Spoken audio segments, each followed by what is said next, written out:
Hello and welcome to Atop the Fourth Wall, where bad comics burn. And oh me, oh my, it has been a long month, my friends, but we have reached the bad comics. I have made no secret of my disdain for the New 52. From the culling to Red Hood and the Outlaws to Green Lantern number 23.1, the New 52 exists to give the middle finger to the previous DC universe. What's funny is that in the case of the Blue Beetle, they didn't really have to change much. Hell, they could have probably just reprinted Jaime's solo series with some minor alterations here or there. What alterations would those be? Well, for starters, no legacy. DC decided that when it came to superheroes, they had only existed for around 5 years, with the only exception to that being Batman at 10 years, since they realized it was kind of ridiculous that he had trained no less than 4 Robins in only 5 years. Dan Garrett? Gone. Ted Kord? Gone. Jaime Reyes?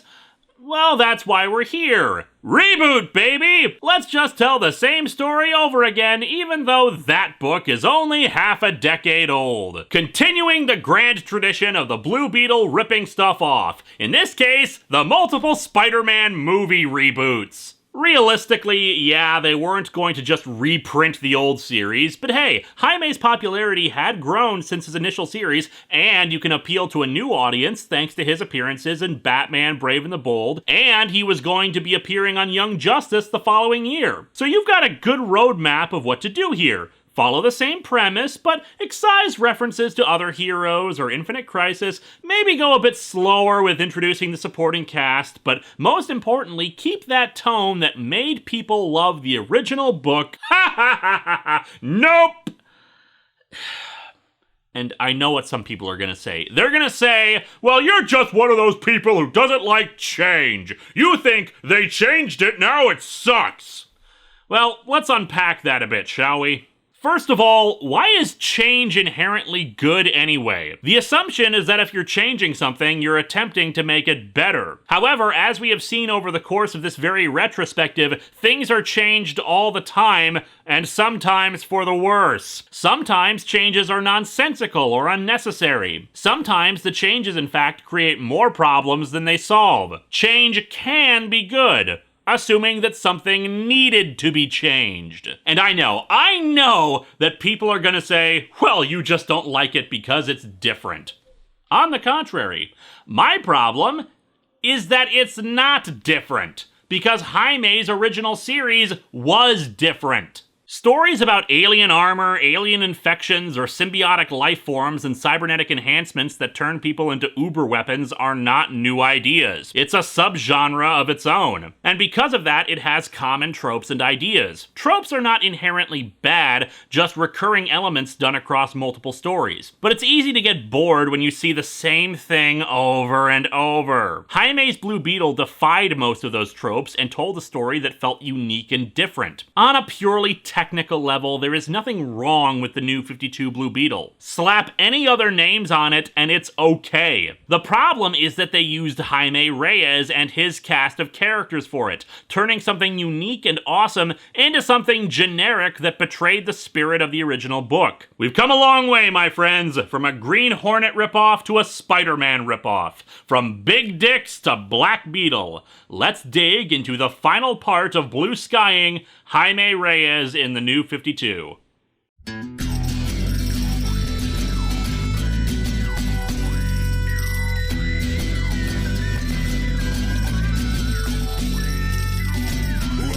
to Atop the Fourth Wall, where bad comics burn. Linkara's gonna teach you all a lesson you won't learn. Brodsky, you're not the smartest. Life out, you're not an artist. Anyone who's had a bad comic published, it could be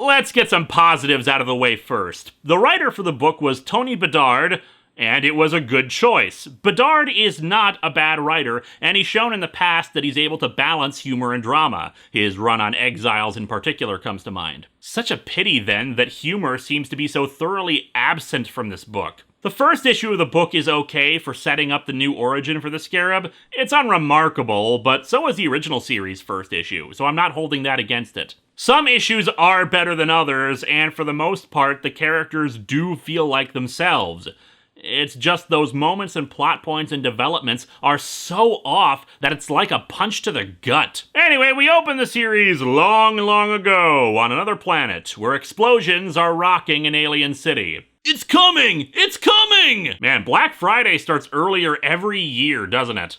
What we're seeing here is a Reach infiltrator in its full, terrifying glory. We got a taste of it in the Booster Gold backup series, but this infiltrator, Kaji Kai, is showing what likely was supposed to happen on Earth. A single powerful warrior that could smash through armies, transform into multiple attack modes, and slaughter indiscriminately. And in only a short time, the Reach are victorious. Kaji Kai also admits that his memories of his life before being taken over by his Scarab are uncertain, though he clearly realizes the horrors he's unleashed. And here we also see a redesign for the Reach. And frankly, while I prefer the original design for its simplicity of just noseless green bipeds, I'm not against the new insect-like look. Hell, it probably does a better job of explaining why their technology is insect-themed to begin with. Despite some of the things we'll later see in the book, we don't actually get a feel for their new culture, except that they are indeed conquerors. Kaji Da is sent to Earth as before, but this time it's intercepted by a Green Lantern who damages the Scarab and forces it to crash on Earth. But not in Egypt or even Bialya,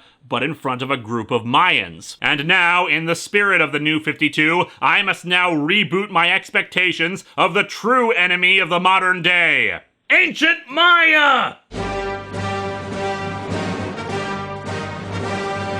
I have two guesses for why this was changed. The first is that making it a Mesoamerican civilization to find the Scarab ties it more closely to Jaime and his heritage, and since we don't have Dan Garrett, police archaeologist, finding it, it opens up a different sort of mythology to explore with it. The other, more cynical guess is that since this book was made in 2011, that they were going to try to tie it into the 2012 Mayan apocalypse fears. Which, I've got to admit, the apocalypse coming about because of a space bug warrior does make it a bit unexpected. Jaime's more bullied in this version instead of just being an average kid. Paco is already a high school dropout and is part of a gang. Los locos kick your ass! Los locos kick your face! Los locos kick your balls into outer space! Surprisingly, the gang is not the posse. It's just some generic street gang that we only actually see once. Another change in their dynamic is that Jaime actually is in love with Brenda. It never goes into love triangle territory, but it is a change I'm not fond of. I didn't expect Tracy 13 in the series, but Brenda is the only recurring female character in the book, so of course she's now a love interest instead of Jaime's best friend. That being said, I do like what Bedard was trying to do with their friendship, that these three have known each other since kindergarten, but now that they're teenagers, with hormones and stress and all those fun problems, they've reached a point where their personalities and feelings will shift and create conflict. Another thing changed is Ladama. In the original series, even the mere existence of Ladama was considered a rumor until Jaime discovered her involvement, while in this, even Jaime's parents know who she is already. And yet Brenda is completely in the dark. Hell, the way she discovers it in this version doesn't reveal anything about her relationship with her friends or the emotional turmoil and feelings of betrayal she feels about it. She just is like, no, I don't really believe those rumors. And hey, her house is gone. That's weird. Yeah, spoiler alert for this entire series that I am spoiling by doing this video. Ladama has more magical knowledge in this version and accidentally teleports her and her house somewhere. The book was canceled before it was ever resolved.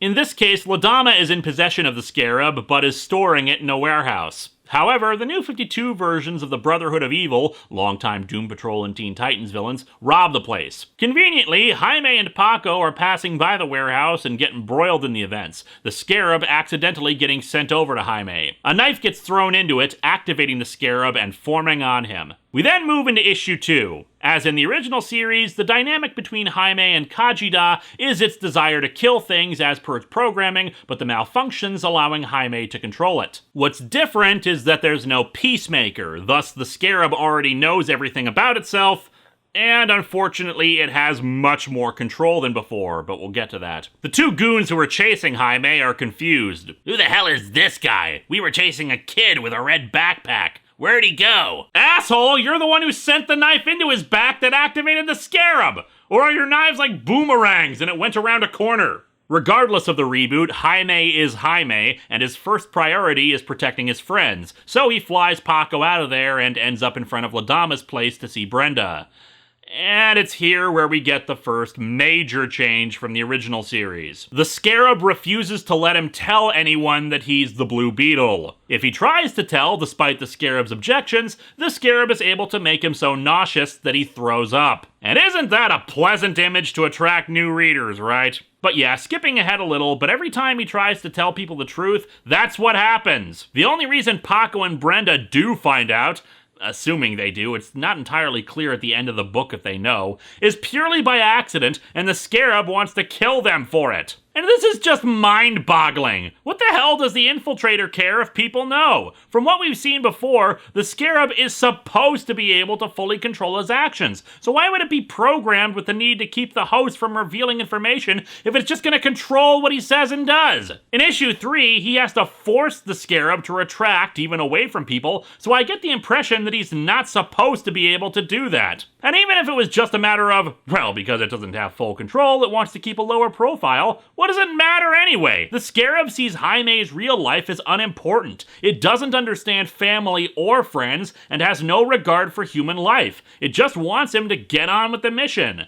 Said mission being to conquer the world. And since it just wants to get away from Jaime's life and proceed on its mission, what does it matter if they know who he is? Well, you could say it doesn't want to attract undue attention. Well, if it didn't want people to know it was on Earth or something, why does it keep letting him form the armor? Hell, it causes enough problems with his body to force him to vomit anyway, so just shock prod Jaime or whatever until he does what it wants. And we'll later learn that the Scarab has had hosts before. It can switch to somebody else anyway if he's killed, so why does it have concern for Jaime's life? The more you think about it, the less sense it makes. And all this nonsense to maintain a superhero trope that's completely outdated. Hiding your identity from your villains makes sense. Hiding it from your loved ones just makes you a jerk. And with Jaime's repeated attempts to tell the truth, it's like the comic is actively trying to fight against the stupidity imposed upon it, to rise above its limitations and be better, but something keeps hammering it down again. Meanwhile, the Reach detect Kajida's reactivation, which gets the attention of Kaji Kai, who is now more confident and active as a world-conquering evil bugman. He wants to pursue this since he's curious how a Scarab could be malfunctioning like this. When they arrive, they of course detect Jaime and study Earth a bit from orbit. And this more so especially irritates me about the redesign of the Reach than their appearance. Their modus operandi. Admittedly, I could be wrong about how they would eventually play out in later issues before the book was canceled, but everything we see in both this book and the brief other appearances in other comics gives the impression that the Reach in this version are just straight up conquerors. The Infiltrator in this case is not really an infiltrator at all. It bonds with someone, destroys any potential world defenses very quickly, and then summons the fleet to openly invade. It's by-the-numbers alien invasion stuff. The original Reach, while scientists and military officers certainly, were also uptight bureaucrats, devoted to following carefully constructed plans and strategies that they had been figuring out for centuries. Their infiltrator was an infiltrator, providing tactical and cultural knowledge about the planets they intended to conquer. And while they had very advanced military technology and countermeasures,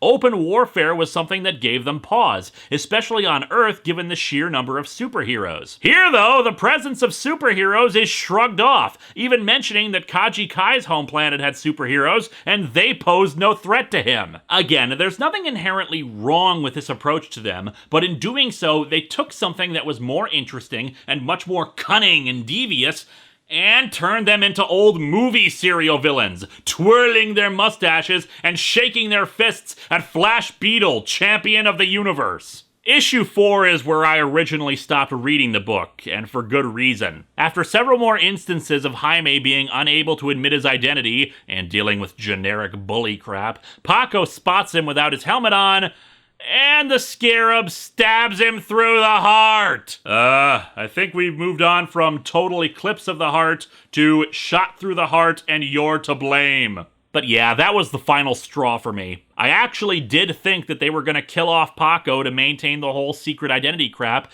and a book that gleefully killed off beloved, developed supporting cast members for such idiocy was not something I wanted to read. Sure, Nadia's death in the original book was bullcrap, but I get the impression something more was going on there behind the scenes since it was the end of the book. But no, fortunately Paco does not die here. He gets the Scarab to use its built-in healing systems to crawl inside of Paco and repair the damage. And after some really forced and uncomfortable love triangle nonsense about Brenda blaming herself because she rejected a date offer from Paco, La Dama admits she knows who he is and tries to use magic to get the power of the Scarab from him, the situation leading to the house being teleported somewhere. I don't know. Wherever the hell the house in Poltergeist went. And that's the end of La Dama in the book.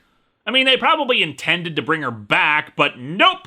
5 issues in, and she's been sent to the cornfield. And it's not like anyone cares, either. Even Brenda is just like, huh. Oh, but that leads into the next major problem. At the end of issue 5, we see that there was actually a downside to the built-in healing systems of the armor. Apparently it operates like a second Scarab, so it takes control of Paco and sends him out to attack Jaime, since Kajida hasn't fulfilled its mission to conquer the Earth. It's apparently even stronger than Jaime. What the hell kind of sense does that make? According to the Scarab, this sort of thing is a backup protocol. Why is your emergency system better than the actual one you have in place? But then again, this is an odd duck already. The first few issues of the original series were about establishing the characterization of everyone and their relationships with one another. Why these people meant so much to Jaime. Here, we're just thrown into it without that build-up, which would make sense if they were hoping to attract fans of Jaime's original series, people who were already familiar with it, except that this is also trying to contradict the things that people liked about Jaime's original series, so it alienates that audience. Plus, that goes against the mission statement of the New 52, to attract new readers. So yeah, they're characters in the book, but new readers don't have that same knowledge of how closely knit these characters are supposed to be, and why it's significant that Jaime's best friend is infected with spin-off Scarab. Sure, on a purely technical level, best friend turned evil equals bad thing, but without the same emotional connection developed in the original series, a new audience feels nothing about this. Hell, the dialogue between the two undermines both possibilities, since spin-off says he can read Paco's thoughts and admits that Paco thinks Jaime is pathetic. And what's more, Jaime responds that he thinks Paco is pathetic because he's a high school dropout. If I hadn't dropped the book earlier, I would have at this point. Creating conflict between friends is one thing, but this issue shows that Bedard did not understand these characters at all. Oh, but it's not even just that, it's what happens next. Yeah, it gets even worse. Spinoff won't stop trying to kill Jaime while he resists the Scarab, so he decides to pretend like he's surrendering to the Scarab's will. To prove that the Scarab is in control now, he grabs Brenda, the one both of them are in love with, and smacks her across the face. No, no, no, no, no, no, no, no, and an infinite expanse of no's from the dimension of no, with a statue dedicated to their great creator, the god of no, who wept tears of no that filled the oceans with no and brought about billions of creatures who were no. This is Brenda, the one Jaime fears losing above all others, the one who is pretty much part of his family already, the one that Nadia and Hector were jealous of because of her relationship to him, the one who had an abusive father who once put her in the hospital. I don't care if it was a ruse, I don't care if it was to protect her, he would never, never hit her, ever. The instant he did that, he would turn his weapons on himself to make sure he could never hurt anyone ever again. He even points his cannon at her head, despite the fact that the last time he aimed a weapon at a friend, it ended up stabbing him in the stomach. Go to hell, comic! This is by far the worst issue of the book, bar none. It is actually uphill from here. I mean, it's really kind of a very slight incline, but it is better. But yeah, with those actions, Spinoff goes dormant again, and the Scarab says they should remove the medical device from him. Jaime refuses, since it's still keeping Paco alive. Bugsuit, you are without a doubt the worst thing that ever happened to me. I mean, it's taken you less than 3 days to completely wreck my life. There is logic in what he says. The Reach have actually left orbit as well, since they're being recalled to attack the Blue Lantern's home planet over in Green Lantern New Guardians. A book that already loses points because we did not see Snowflame resurrected as a Lantern. But yeah, after all those fun times in the first 6 issues, Jaime flies off to prevent himself from hurting anyone else he loves. So naturally, being from El Paso, Texas, yeah, sorry about that slip up last time, naturally the first place he decides to go to is, New York. I mean, not even Dallas or Houston or anywhere else in Texas, just immediately to New York? What? Okay, he says that it's because New York is crawling with superheroes and he needs guidance from some if he's to understand this stuff. Then again, I'm not even sure why he's trying to follow on that path when last issue it was admitted that the Scarab's mission is to take over the Earth! Oh, but of course we can't even just forget about the crap that happened last issue. We need it on a friggin' Times Square screen as part of an interview about a website. Super fail. I don't doubt that such a website talking about heroes and villains doing their thing would exist. I'm just confused about where the hell they got this footage from, when we could see the streets last time and nobody else was around! Great continuity!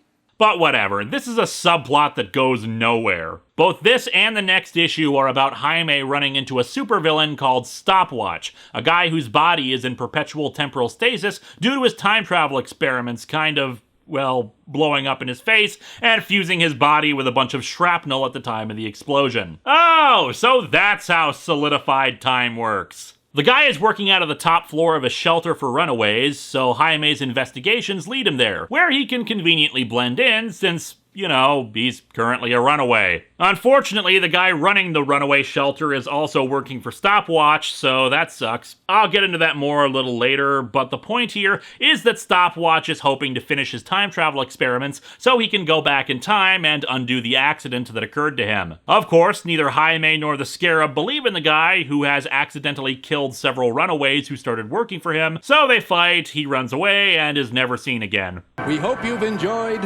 No Moral Theater. This leads us into issue 9, wherein he runs into Kyle Rayner and his band of other colored lanterns. I get the impression that the New Guardians were supposed to lead to something major, but probably due to the constant Green Lantern events, it basically just meandered around for 40 issues looking for a point. After some misunderstanding and fighting, as you do, not helped by the Scarab being afraid of the Lanterns, Kyle is the first friendly face he's had in quite a while, but unfortunately he's not that helpful, only able to inform him of who the Reach are. Hell, we once again have an instance of Jaime trying to reveal his identity since he needs to trust somebody, but now Kyle is telling him not to tell in order to keep his friends and family safe. And to be fair, Kyle's backstory is specifically tailored to that, being the origin of women in refrigerators, but for crying out loud, just give the kid a break already! Yet again, the book is trying to make progress in being good, but it's slapped away. Not helped either by the announcement of the Reach attack on the Blue Lantern homeworld, so Kyle has to vamoose out to help them and leave Jaime, yet again, high and dry. So now we can compare Jaime to Spider-Man, where his powers cause him nothing but misery and pain. And then in the next issue, Jaime tries to go to the government for help.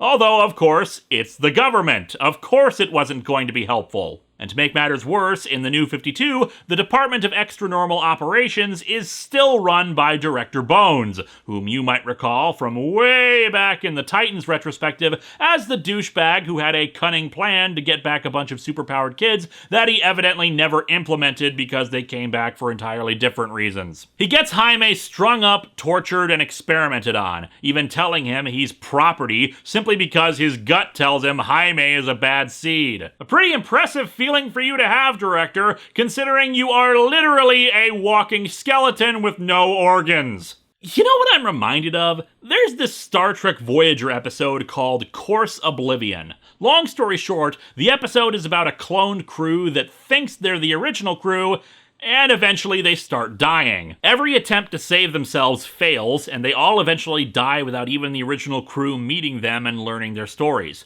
Just a complete and utter tragedy from beginning to end. My theory about that is that with how Voyager managed to succeed over and over again, despite all reasons saying they shouldn't, every bit of karmic backlash got transferred to these poor clones. And I think the same thing is happening here. All the bad luck that the original Jaime didn't possess, all the negative things that could have happened to him, all of it is getting transferred into the New 52 Jaime. I don't know, I've just had Star Trek on the brain this last month. Like, I should have done something before now. Still, I hope my point is clear. It's not helped by the next issue where, after escaping from the DEO, we get an appearance by Booster Gold, who wants to kill him because, in the future, he recalls there's a Reach invasion of Earth and thinks Jaime is the advanced scout. It's not made any better that he tricks Jaime to do it, going on TV to claim he just wants to be his friend and help him out of a jam, and then throws the first punch, flat out lying on national television and attacking someone who approached as a friend. And it was after reading this issue that I made a revelation about this book and, to a degree, the New 52 overall. And it can all be summed up by a classic catchphrase. No respect. No respect. One of the underlying themes of Jaime's original solo series was mutual respect. The characters respected each other. Jaime respected the Peacemaker, respected Brenda, respected La Dama, his parents, the posse, other superheroes, and everyone in turn respected him back. Hell, when it came to his parents, both the Peacemaker and Guy Gardner deferred to them when they were berated for not showing proper respect and decorum in their home. Even La Dama and Jaime's father have a confrontation where it's clear they have at least a little respect for one another. In this book, though, nobody trusts anyone. No one respects anyone.